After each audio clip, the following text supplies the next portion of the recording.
All right. Perfect. Hey, everyone. Welcome back to another episode of Reputation Igniter. We are so excited for you to be here. As always, hit that like button, hit subscribe, get those notifications going so you don't miss a single episode. I'm really excited for this week's episode. We've got Jim Hinshaw here. Jim, thank you so much for joining us today. Thank you, Chris. It's a pleasure. I'm honored that you invited me to come on board. So I'm ready to talk, and you set the scene. We'll go any direction you want. Okay. Awesome, Jim. I appreciate it. I look forward to extracting a lot of that wisdom that you have in you from all your years of experience. And if you're new to the show and you're just joining us, the Reputation Igniter podcast is really focused on you, an HVAC contracting business owner, and helping you build an incredible reputation that spreads like wildfire, precedes you offline and online, and just helps you grow your business on autopilot. There's obviously a myriad of different ways that you can do that. And our focus is always, hey, how do you elevate that customer experience? And there's so many different ways that you can do that. And so, Jim, the reason I asked him on today is he is the vertical vice president of vertical markets for Service Nation, which is an incredible program. You should definitely look into it if you haven't already. I'm sure you've already bumped into them somewhere. They do an extremely impressive job of marketing and get that out there. And that's because they significantly impact the HVAC industry. I believe Jim told me that about 85% of their customers are HVAC guys. So they know that industry very well. And what Jim brings to the table, I think that, maybe some others don't, is the fact that, he started with Tran back in the day, and he has moved from there, owned his own HVAC company he was the president of it. So he's been in your shoes. He knows what it's like, everything from, ordering to employees to marketing and all that good stuff in between. And so now as he's kind of come back on and really started to help the next generation of HVAC business owner, he has some incredible insights. And so with that, Jim, I'd love to kick it off. In our pre-show call, what we had talked about, and one thing that you'd kind of shared, is this little framework. And I love, because it's so simple, it's straightforward, it's intuitive, and I'd love to kind of break it down piece by piece, but maybe you kind of go through it. My first question to you is, hey, what do you say to an HVAC contracting business owner when they go, okay, Jim, give me all of your wisdom right now? You'd broken into 4 pieces. If you wouldn't mind just kind of sharing briefly what each of those 4 components are, so that our listeners can kind of start to focus in on what might be important in their business. You bet, Chris. This is my elevator pitch. Okay. That's not a good word to use. The baseball World Series right now, they pitch there, but elevator presentation. So here's what I believe you have to do today. Heating, air conditioning, plumbing contractors across the board, 4 things that are essential to help succeed. I want to be clear. These do not guarantee success. You got to have the drive and the enthusiasm and the culture. But the ones that I see succeeding all have 4 elements in common. Number one, they're in some kind of a networking group, a group that is based solely to build business. Okay. BNI is the first one that comes to mind. Business Network International. It is international. You can Google BNI and it'll tell you, okay, here's the people that are in our group. We'll talk more about that later. But the first one is a networking group, a lead group of some kind. Second one, I believe you got to be involved in the community. You got to give back.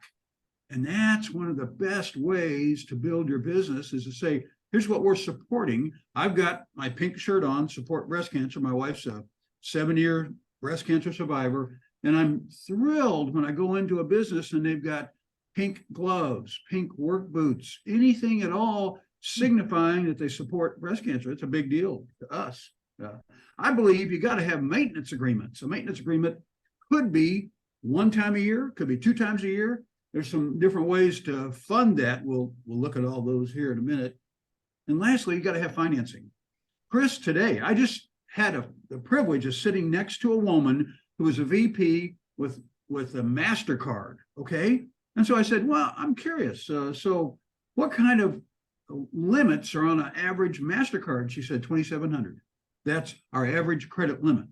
I said, well, that's pretty good. She goes, well, that's not the question to ask. Okay, what's the question to ask? How much of that is available to use today? Less than $1,000. She said it's about $800. So they're carrying a balance of $1,300, $1,400, $1,500.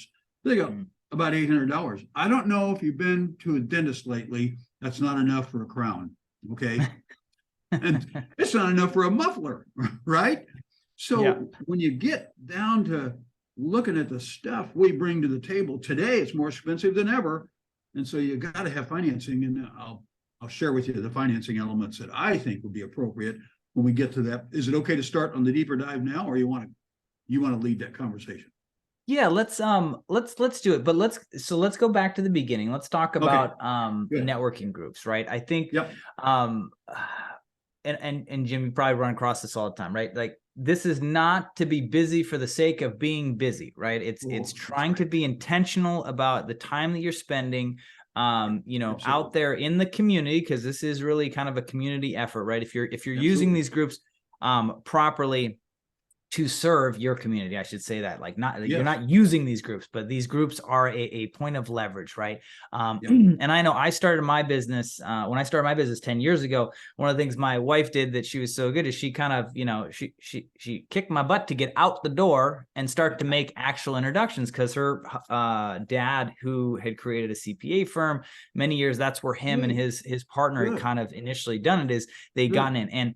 And one of the things, maybe you can talk about this, like, and I know obviously BNI because I was in it for quite a few years, but some of these groups have very good support networks, not just from the connections that you can make and the ways that you can kind of leverage them, but also just the access to systems and learning materials that you can hone your skills. So maybe talk about, some of the different, networking groups that you've seen other contractors get success with, so that people can kind of start to go. BNI is not the only one, obviously, and we're not sponsored by them, so I don't really care. A BNI is one that's universal, and one of the let me drop just a few moments on that. The BNI groups, you can go to bni.com and pull up a group and search for locations. You'll search for Dallas, Texas. There's probably, I haven't done this, but I'll bet there's 30 of them in the Dallas-Fort Worth area, a lot of them. And when you look at each one, it'll say when they meet and what kind of members they already have and what they're looking for. You only get one member in each industry can be allowed. So if you're a heating and air contractor and you look at this and they've already got a heating and air contractor, you're not going to make that one. You could keep looking and find one that says, yeah, we need a heating and air contractor. Apply. You go, it's probably, I'm going to say $500 or $600 a year. It's not a lot of money. You got to spend some time. Okay. And there's two ways BNI works. They might meet at lunchtime, or they might meet for breakfast. I'd go to the breakfast meeting. The attorneys, doctors, people that control their own schedules meet for lunch. And there's nothing wrong with that. But literally, heating and air companies typically don't control the schedule. We kind of follow where the emergencies are. You can call us firemen at some point, because we go where things are happening, And so that means if you could get to a meeting that starts at 7 and goes till maybe 8:30, they last about an hour and a half. That's probably a perfect one, because that's where the other contractors are, the plumbers, heating, air conditioning guys, painters, guys that sell cars, all kinds of stuff. And you got to go in there saying, I want to help them build their business. That's the attitude you got to have. If you go in saying, hey, I'm here, go ahead, give me some business. Well, you might find yourself uninvited to that BNI group. But literally, if you go in saying, I want to help them build, and you begin with rigorous discipline to say, how am I going to support the roofer today? How am I going to support the painter? How am I going to support the guy that does landscaping? Well, by mentioning them to your customers, that's how you're going to support them. And so many BNI groups have a little catalog made up, and you can take that with you. And when you're on a call, go, hey, by the way, here's some people that I have vetted. How have you vetted them? You met them personally. And one of the criteria for BNI, you got to be able to make decisions to be in that group. You can't be somebody that just works in the office doing payroll or something. That's a needed task, but that's not the people of BNI. BNI is the managers and people that can make decisions. So there's there's 400 probably across the planet in your area. Now, Rotary, I hired a guy named Dean Rowland back in the day in Phoenix, Arizona. I was running a company called Donnelly Service Center, did about $6 million a year. I hired a guy from Indianapolis, Dean Rowland, wait for it, 38 years of perfect attendance at Rotary. That's a 3 and an 8. That's almost 4 decades. And what Rotary allows you to do, if you miss a meeting, say you're on vacation, you can make it up by going to another meeting. Or on your vacation, you can go to a Rotary meeting. I've done that. I've got on my wall here, I've got the Rotary Club from Frankfurt, Germany on the wall. Hey, I got one of their flyers. So I've done that myself. And Rotary is a service above self type organization. It's not necessarily meant to build business. However, I'll guarantee you, my home up here I'm in Dallas, Texas, Flower Mound, a little suburb up here. My home, my insurance policy, the realtor that sold me the home, all came from Rotary, every one of them. Because I had a Rotary connection back in Phoenix when we moved up here, and I said, who should I talk to? And they said, oh, talk to Jim Mole. He's your Rotary guy there. Luckily, the Rotary meeting is on Friday morning at 7:30. Perfect.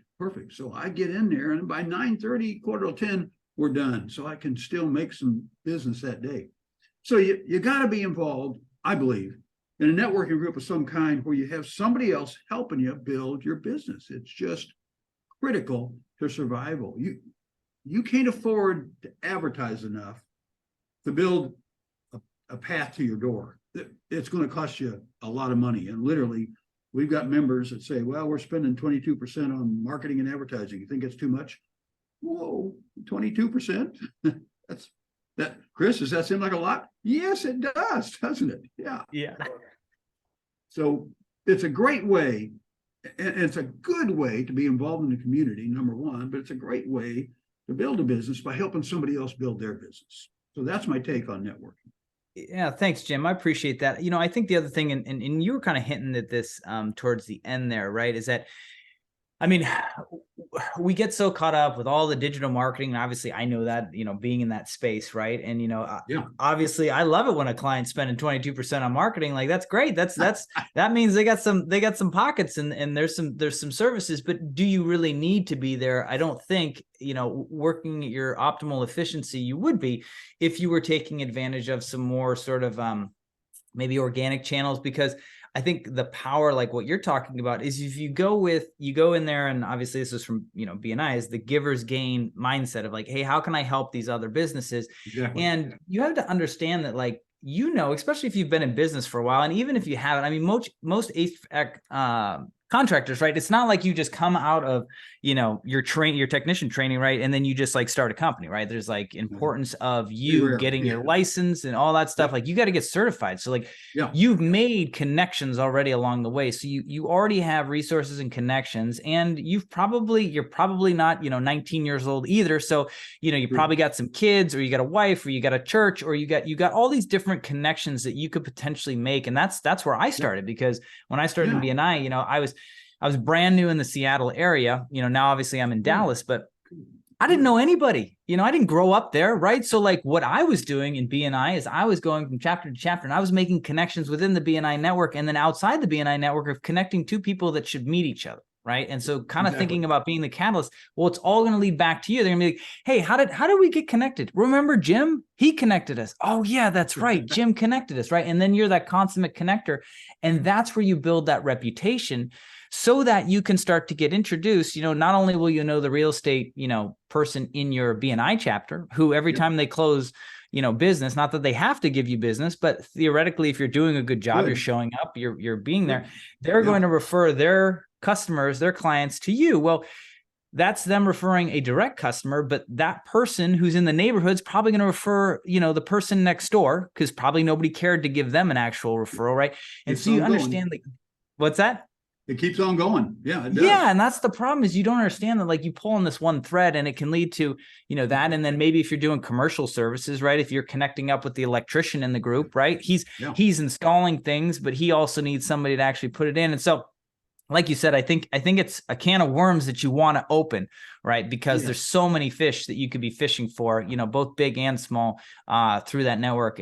But it requires time on the front end that might not seem monetarily to be netting you immediately, but your consistency can grow. And then also thinking through, you'd mentioned managers. you can put your manager in that seat. You can put your GM in there. Eventually, as you're kind of working your way up and now you're maybe like, schmoozing and connecting at a whole new level, your manager can be in that chapter and they can be causing that referral. So let me touch base on one more thing regarding networking groups.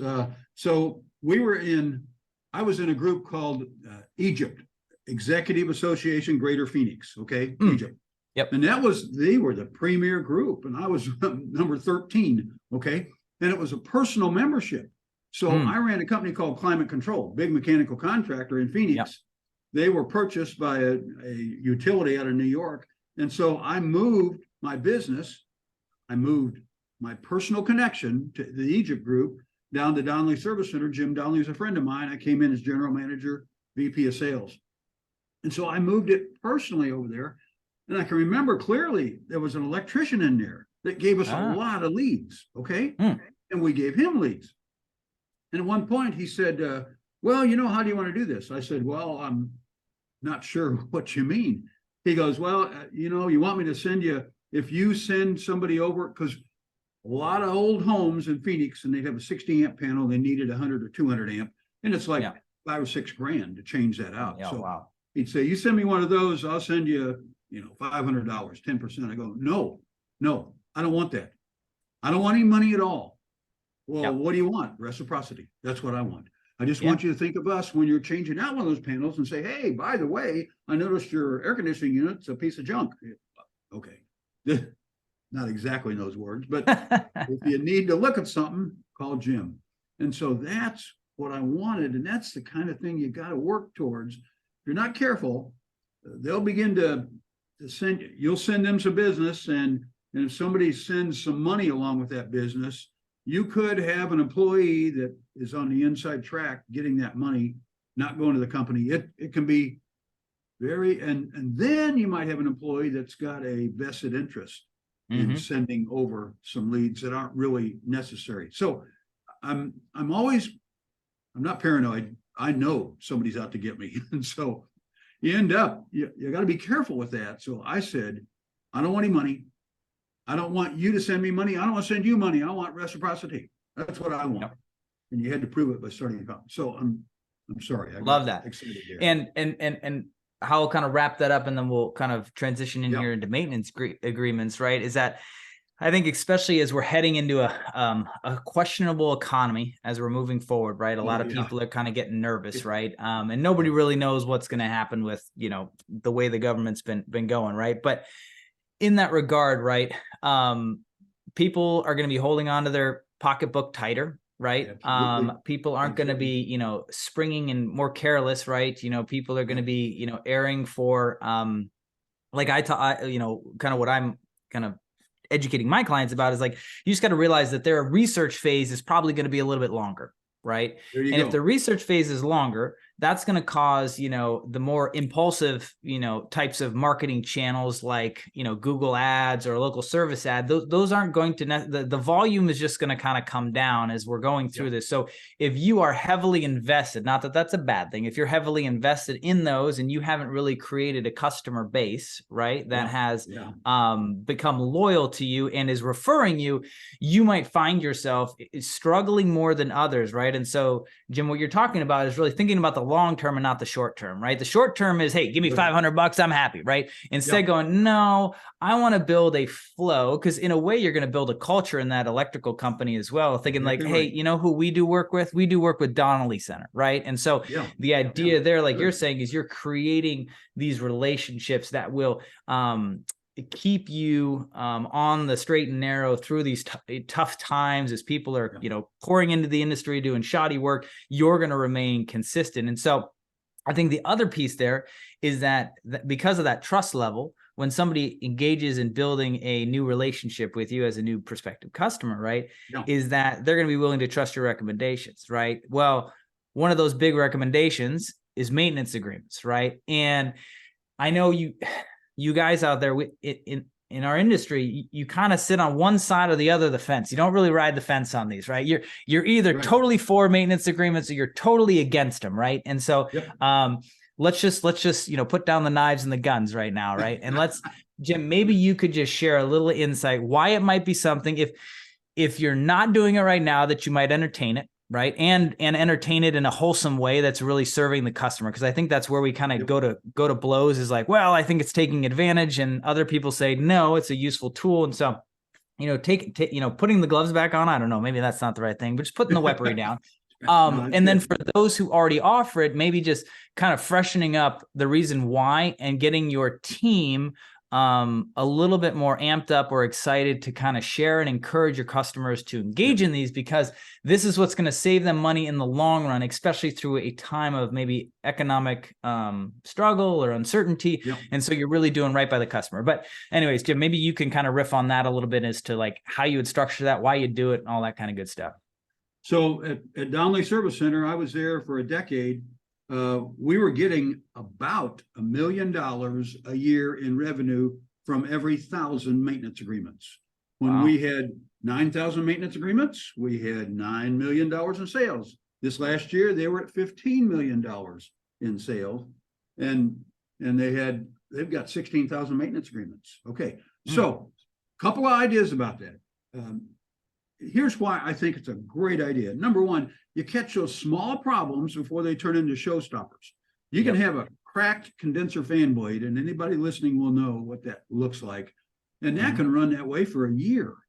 But I can guarantee you, when they shatter and explode, you can take out a condenser coil. You can shut down a system. And now you got this unit that's 12 years old, needs a condenser fan blade. They're not in stock anywhere. And today, Chris, that's more important than ever to catch those problems before they disintegrate.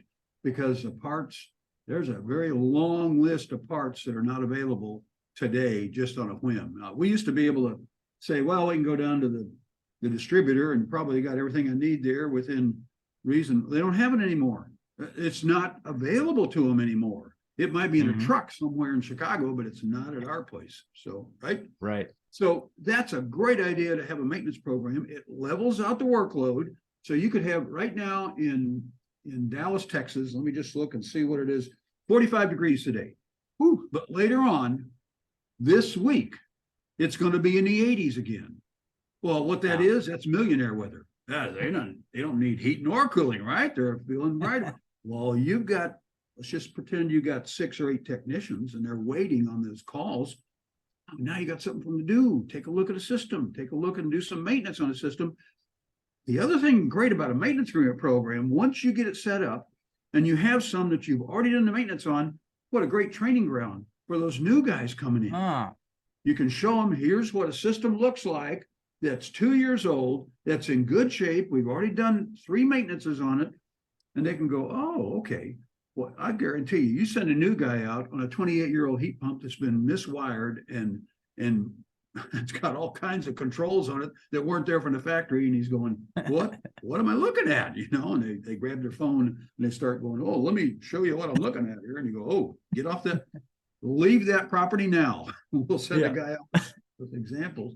So it's a great way to train those new employees and get them to feel confident about what we're doing. If I were setting up a maintenance agreement program right now, here's what I do. And it depends on the market you're in. But let's just take Phoenix, Arizona. I lived there 28 years. Phoenix, Arizona is great. Our company didn't do 2 inspections on every single maintenance agreement. We had some that were newer, and heat pumps are a big thing there. Lots of heat pumps. So literally, you could come into a heat pump in March or April, do 1 inspection, test both the heating and the cooling on the same visit, and be done with it. And literally, that's being done a lot if it's less than 5 years old. A lot of companies have gone to 1 inspection on a less than 5-year-old system because the chances are pretty good you're not going to find a major problem. Then it gets over 5 years old, maybe some even say 10, you could go to 2 inspections a year. And I would, for me, I'd have some options for the homeowners. Here's plan B, plan A, gold plan, silver plan, call it whatever you want, but let them choose what they want. I know this. I know that a maintenance agreement and a properly maintained unit will operate longer. It'll operate with less electricity, more comfort. You find those small problems before they turn into showstoppers. So that's the whole reason for it. Now, you got a question? Go ahead. Well, yeah, before we jump into that, just because I know you're going to get into some other good stuff, is I think you're touching on two things that I think are really important. Yeah. One I think is, I didn't even think about this, but like you're talking about, is it's the opportunity to train up your techs, right? Yes. At a much more rapid rate. And, if you think about it, and I'm sure there's, I don't even know the stat off the top of my head, right? But I would say that most, people leave because they don't feel like they're getting the training they need. They're not getting educated the way, and they don't feel cared for, right? And they might just get pushed aside, constantly, and they get these less complex jobs, right? And I'm at, being a millennial, I guess myself, right? Is like, I want to be engaged, right? I want to be learning something, right? So like, if you take me out on a call where I'm just a gopher, right? And all I do is, go for it in the truck, right? And I'm not really actually learning anything because it's a project, we're on a timeline, we got to speed through this thing, and I'm not learning, well, I'm going to feel neglected and not cared for. And my eyes are going to start wandering at other companies that maybe I'm seeing, two techs are going out and the guy's obviously learning, because that's what I want to do. I want to learn, right? And if you're hungry, you want to own your own HVAC, outfit, right? So like you just want to consume. So I love that idea of like, you're almost building loyalty within your employees by taking opportunities to educate them.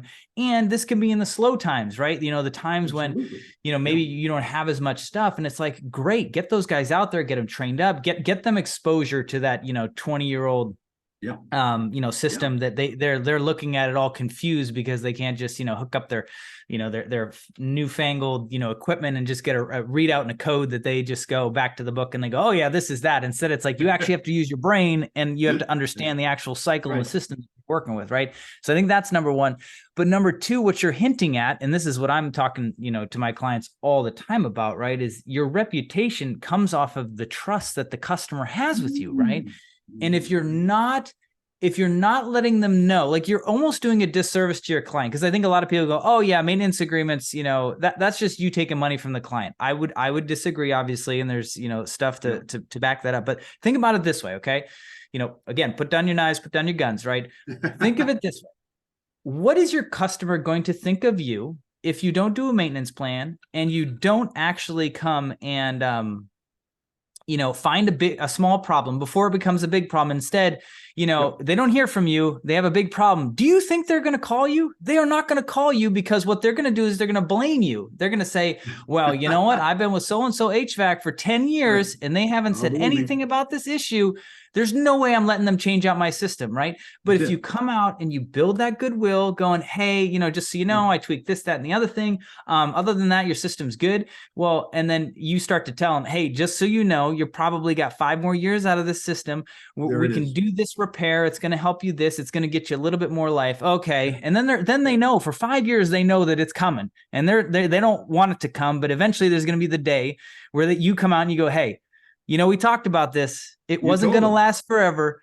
Now's the time. We got to change it out. They're not going to go, you guys screwed me over. It's like, nah, I know. You've been telling me this for 5 years. I've been kicking the can down the road. Okay, how much is this going to cost? And they're going to trust you to do the install, as opposed to feeling like you screwed them over. You left them high and dry. And now they got a broken system that failed them 5 years early. And now they're looking at the guy down the road because they don't trust you. And now you don't have a good name in the community because, I don't know, maybe they'll write you a review, obviously my world, or, hopefully they just stay quiet, but they're still going to tell a neighbor when the neighbor calls, like, who are you going to go with? Well, don't go with these guys, because they've been with me for 10 years, and then boom, my system died on me. And so you got to realize you got to get ahead of that stuff. So anyways, Jim, I wanted to highlight that, because I think that's another piece. Like, there's the financial piece, but there's the trust piece that I think is even more important for what you're saying. And Chris, what can we build? You're the marketing genius here in the room, so I appreciate that. What can you build traction with? Well, we're having a special today to change out your heating air conditioning system, $12,995. And people are going, well, I don't want to spend $12,000. Yeah. Or we're having a tune-up special for $79. Oh, well, $79. Chris, today, if I go to lunch with my wife, it's going to be close to $70. I don't care where you're going. Applebee's even, you can't get, it's just crazy. But If you get a value proposition put together and market that, and it goes back to what you just said, trust, it builds that trust. And you go, yeah, I'll go ahead and give them a chance. And once you get the guys in there, they have got to be good at saying, Ms. Jones, we're so glad you let us come to look at your system. Here's what I found. I found everything's in order. You shouldn't have to worry. Or here's 3 things that I would be concerned about going forward. Like going to the dentist. He's going to tell you, hey, you got that molar back there and it's cracked and we can put a patch on it, or you can pull it and put a post in and put a new tooth in. Yeah. He's going to let you know that ahead of time. No, it won't be on the first visit. They're going to do a good thorough cleaning on the first visit. And I'm saying on this because I got to go to the dentist tomorrow to get a crown put in. I know this, okay? But he didn't do it on the first visit, okay? So yeah, I think it's great to have a system in place where you can get involved with customers, whether they're new or existing, either one, and build trust. Because that's exactly what you just said. You got to have that trust factor sky high to turn around and ask 15 grand. And in many cases, the average system going in today is 15 grand. We used to say this is the 3rd biggest purchase you'll ever have is a heating air conditioning system. No, it's now number 2. Because there's a whole bunch of cars out there less than 20 grand, but there's a whole bunch of air conditioners now. That's true. 20 grand, right? So now, talking about those maintenance agreements, can we spend just one more idea? Let's do it. Yep. How do you get them paid for? The favorite way that I see in the marketplace is monthly. So instead, let's just say you got a maintenance agreement program, 2 inspections, $200 a year. Well, that's about $17 a month. Well, Chris, I don't know about you, but on my MasterCard bill, when I get that bill, $17 I don't even see that, right? Yep. Something at $200. Whoa, I see that number. And I'd rather not have that number. And if I'm looking at $2,400 total, I'm going to go, well, we got to stop this, Yeah, right. Chris, the harsh reality, I've been married 54 years. I don't even see the MasterCard bill. Okay. So, but I know this $17 is under the radar.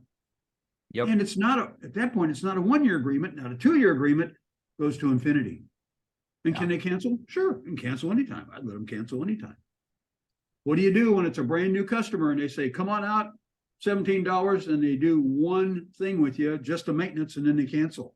Well, you got to have a way to work around that, because some people are like that. So you got to say, well, it's 6 months paid in advance before we do the first tune-up. Okay. So either they wait or they pay 6 months in advance. There's some ways to do it. Now, last component on maintenance agreements. How do you get the technicians to sell them? Here's how. You get them involved. So I'm a proponent of giving a spiff of some kind for selling a maintenance agreement. So let's just say your $200 maintenance agreement per year, you gave them, pick a number, $20, okay? First time, not on renewals, first time. Well, what I'm going to do, if they get it put together on a monthly plan at $17, I'll give them $1 a month for as long as that maintenance agreement's in place. $1 a month. We've got members of ours. There's a guy in Arizona I know that's got 2 technicians in there that are over $400 a month just on maintenance agreement payments. And the guy tells you, hey, my wife's driving a new Mustang with my maintenance agreement money. I didn't have to turn a wrench. And it goes on literally, even if he's sick, it's still going on. Now, if they cancel the maintenance agreement, the customer's not paying any longer, then he loses $1 a month. But literally, you could build up a residual there. That's what the insurance companies do, and that's how they pay insurance salesmen. So I think that's a great idea to have a maintenance agreement program. Literally, the company I use, AAA, right here in Dallas, says we don't do maintenances from, I think it's the end of May through the beginning of October. But they just kicked them back up in October. We've already had ours done for the year. Yes, I know how to do a maintenance. I have somebody else do it, just so I've got them responsible. And if something goes south, I know who I can call. And if I call them on a weekend, because I got a maintenance agreement, they'll likely come and solve it. So that's my take on maintenance agreements. I think it's a great idea. We feel I love it, Jim, because I think for every objection you might raise to a maintenance agreement, there is a solution to how you can address that. Like you're saying, well, what if they're going to cancel on us? Well, simply just say something really clear. You either pay 6 months up front and we get that maintenance agreement, we get your first maintenance done now, right? And we just kind of wash this out, right? Or, you can't use it for 6 months. And most people, like you said, that seems totally reasonable, right? And so, it's not like people are thinking of their HVAC system like all the time, right? Like it's not like it's a daily thing. I mean, but when it's not working, they sure do, right? And I think the other piece, there's ways to teach your technicians to kind of sell this. And again, it shouldn't be a hard sell because it's such everybody's got think about your iPhone, right? Everybody's paying their $32-$45 a month, right? And so it's like you offer them an option like Apple like the equivalent of Apple financing, right? Everybody's gonna be like, oh yeah, just add that on the card. I got enough of those. Just go ahead. It's only $17. I mean, shoot. I spend more on milk in a month, right? For me and my kids, right? So it's like, it's one of those things, like you're saying, it's such a no brainer. And, on top of that, right, with the technician involved in that, they're starting to build that relationship because they want to keep that $1. And I think as well, it's one of those things, employee loyalty, right? If a guy's getting $400 a month, that's paying for his wife's Mercedes, right? Then he ain't gonna, he's probably not gonna leave the company because he's like, well, shoot, I get this $400 a month Benny, just for doing work. I'm still getting paid on work I did 7 years ago. Like, why wouldn't I keep with this company, right? Let me renegotiate or see what I can do with my hourly rate or whatever the case may be, right? They're gonna be a little bit more loyal to you as a result. So I love that. And so maybe you could talk a little bit about, you were kind of alluding to it, but like financing, I think that's another piece of like what we need to be thinking about. If you're not thinking about it, the importance of financing, maybe where somebody could go for resources for that. I know you guys over at Service Nation recommend a couple of guys, right? Or a couple of different companies. And so, the importance of having a good partner there, because that's also going to be a reflection on you, right? If they're feeling like they're getting screwed by the financing people that you work with, that could really reflect badly. I always liken it to, like, you're talking about the dentist, right? I can't tell you how many dentists get negative reviews because the health insurance, the dental insurance that the patient uses, screwed them. And then the poor dental office gets crucified for it. Yeah, that's exactly right. So talking about financing. So I'm going to mix it up a little bit because I'm a Dave Ramsey fan. Okay. Dave Ramsey. Okay. Yeah. And so if they can't afford it, they shouldn't buy it, Chris. That's what I'm going to say. Yeah. That's not true. Okay. So I'm messing with you now. So I understand the Dave Ramsey concept. If they can't afford it, they shouldn't buy it. However, this is something that's vital to our health and well-being in the home. Okay.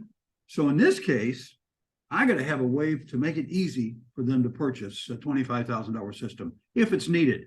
I'm very clear. I don't want to have somebody out there twisting arms going, oh, you need this, Mrs. Jones. Gosh, there's only 2 of these units left in the nation. The plant that makes them burned down last week. I've got 2 of them. I got another salesman out there.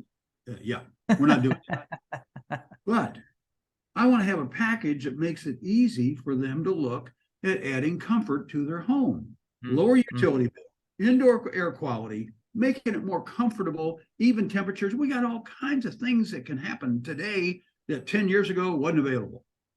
So if that's the case, help them with that. So I'm going to say we've got Good Leap is one of our members that offers financing, and they specifically offer financing for home improvements and specifically for energy efficiency home improvements. So they do a lot of work with the solar industry, with adding heating and air conditioning, insulation, windows, things like that. So they know that market. So you look at a heating and air conditioning system today, you can get systems out there that are double the efficiency, meaning they operate for half the cost. So there's some great paybacks. And what I say is get the longest term you can. I would say 10 years minimum. There's a bunch of programs out there that have 12 years on them, but there's a lot of them that have 15 years. And here's what's good about a 15-year term. Number one, the heating air conditioning system has an average life of 18 years across the nation. So there's a good chance it'll still be running through that warranty period. And number two, if you have a 7% loan and 15 years, it's about a 1% payment factor. So it's easy. So if you say it's a let's just say it's $18,795. Well, it's going to be about $189 a month, period. And so no prepayment penalty. Well, I paid off fast. That's fine. Not a problem. Those plans can typically take you down to about a 680 or 650 credit score. I need to have, in addition to that, a second look component, which says automatically if they don't make the first cut, if they're not eligible and they need a cosigner or they need to look at some different plans, you got to make that seamless so they don't have to reapply. And there's a whole bunch of people, it's called the second look. And there's almost all our financing partners say that. Yeah, we'll take it. So they don't have to reapply. It's the phone doesn't even click. I mean, it seamlessly goes to the next area of I don't know what they call that, the credit availability and scoring. So financing is critical. And you know, we've known that for decades, but I guarantee you, I still get calls today from guys saying, do you think I need to offer financing? Yeah, you do. And they'll have one plan. They'll have a plan that's 5 years, 0% interest. Well, that might be effective, but in many cases, people don't believe it's 0% interest. It's like when you buy that car with 0%. They know the money's in there somewhere. Somebody paid some money for that. So I'd rather be upfront and say, hey, here's what we got. 7% interest, 15-year note, 10-year note, whatever it is. Here's what the payment is. And then I'm going to tell them, by the way, with this new system, it'll save you about $40 a month on your utility bill. So while it's $180, it's not really that much out of pocket. You're going to save $40 a month. So it's $140.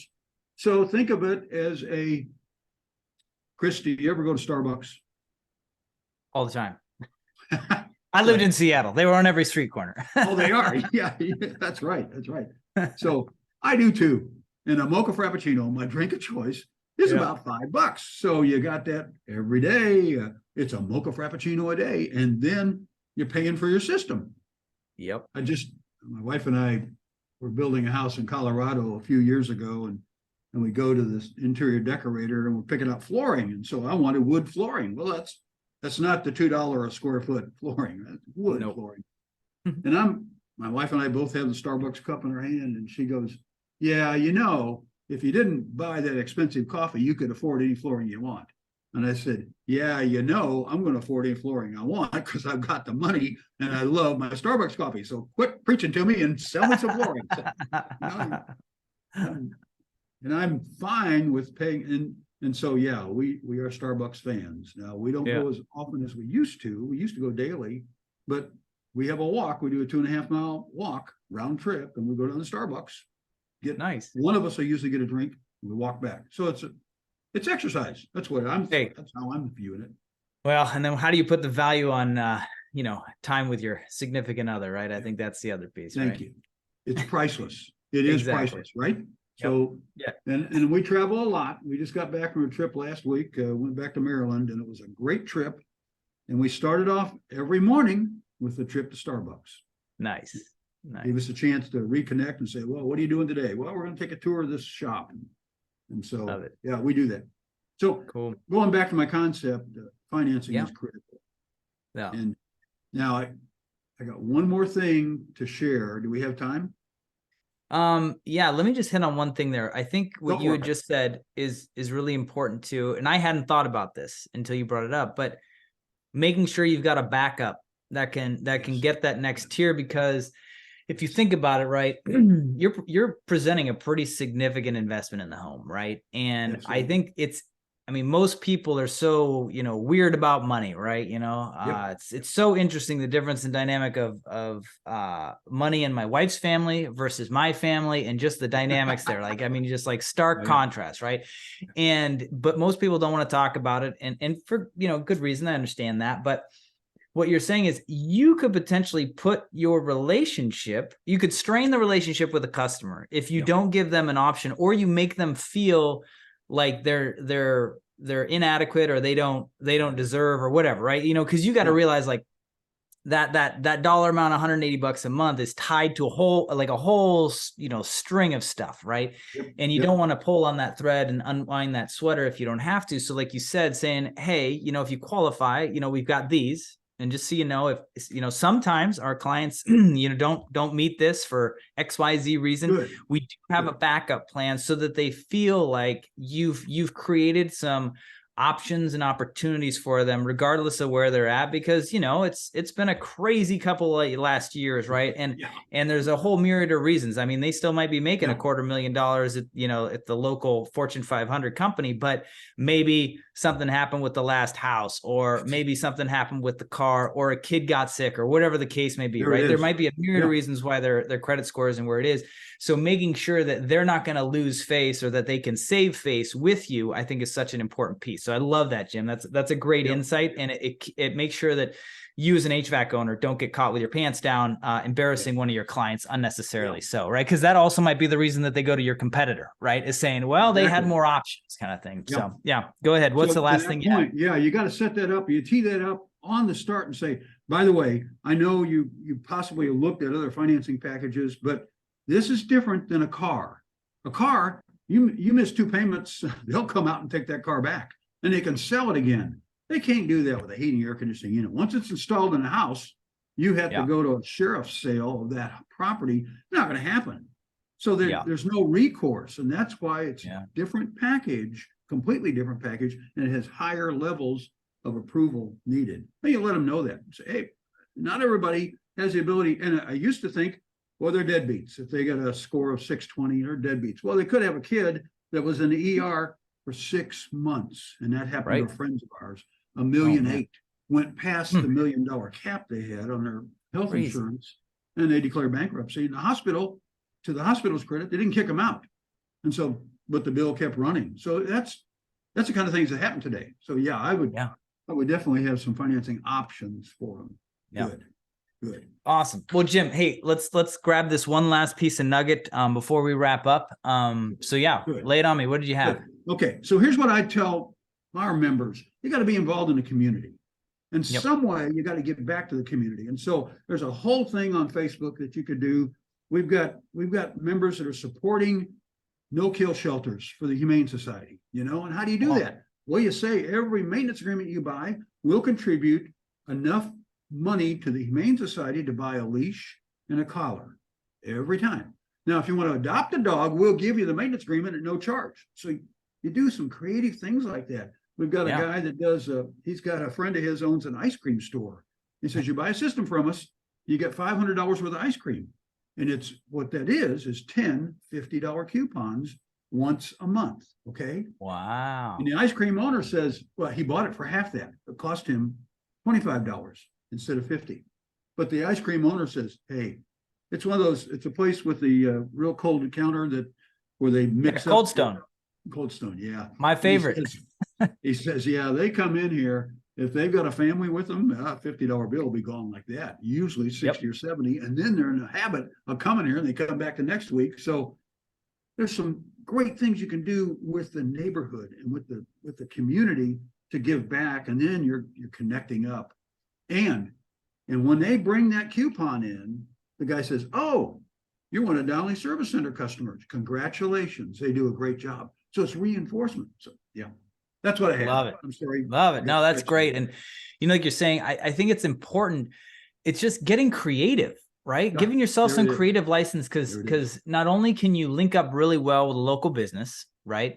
And create that relationship and just that synergy, like you're saying, where their decisions are being ratified and affirmed by another business. Like, you're working with Donnelly Center, smart choice, right? Something simple like that, right? That's it. I think that's important. And then, the other piece of, I totally just lost my train of thought there. But, the idea of, doing the thing for the Humane Society. By the way, just don't do the thing for the Humane Society. Go find something that you're passionate about. Are you passionate about veterans, right? Are you passionate about dogs? Are you passionate about children, right? Whatever that is, lean into it and realize that that's also part of your story. Put that on your About Us page, right? Because people are going to naturally gravitate towards that. And it's also going to make you not look like this, austere sort of corporate enterprise behemoth that doesn't care about, John and Joe Q Public. Instead, you're going to feel like a member of the community because, like you said, you're reinvesting in the community in whatever capacity. And it's also a talking point. Like, hey, I saw that you guys were, supporting veterans or whatever. I think that's such an important piece. And like you said, those gift certificates, it's actually one of the things that we use with our referral programs is like, hey, pay it forward, right? Here's a gift certificate to go give to one of your friend or family members, because that's such an easy way to accelerate the word of mouth marketing that you want to create organically by giving a compelling reason for somebody to take that action, that next step, to open their mouth, right? Or to make a connection that maybe they had thought about, but then, we got a million things going on, right? So like if there's not a compelling reason or a compelling nudge to do it, you're just not going to follow up. And if it's not easy and it doesn't make you feel good like that, let's be honest, we're all selfish creatures, right? Like if it's not going to make me feel good that I'm doing something for somebody, like I'm not going to do it, right? But you put that little added thing of like, hey, it's a leash and a collar. You kind of go, well, I feel good for that dog and I'm so good. And all that kind of good stuff, right? So awesome. Perfect. Well, Jim, thank you so much. I really appreciate your insight. We're probably going to have to do this again, take some deep dives into some other areas, because I know your expertise spans such a large swath of the industry. And but in the meantime, if somebody wants to get a hold of you, connect with you, maybe they're interested in Service Nation or even getting started with Service Roundtable, like what would be the best way for them to kind of get in contact with you or reach out so that they can maybe pick your brain a little bit more or get pointed in the right direction for maybe some next steps that they might have in their business that could help them? So I got a couple of numbers for you. The office number, 877-807-0869. That's our main office number. Okay. You can call my cell phone direct. I get calls all the time on my cell phone, 602-369-8097. And I'll take the call. If I'm not in session, I will take the call and share anything they want. They don't have to be a member. They could be a prospect. They could be a friend. I get calls from homeowners saying, hey, what about this? Yeah, I'll tell you what to do. And I've got an email address, J Hinshaw, that's JHINSHAW at servicenation.com. Awesome. And I do text, so they can text me. Awesome.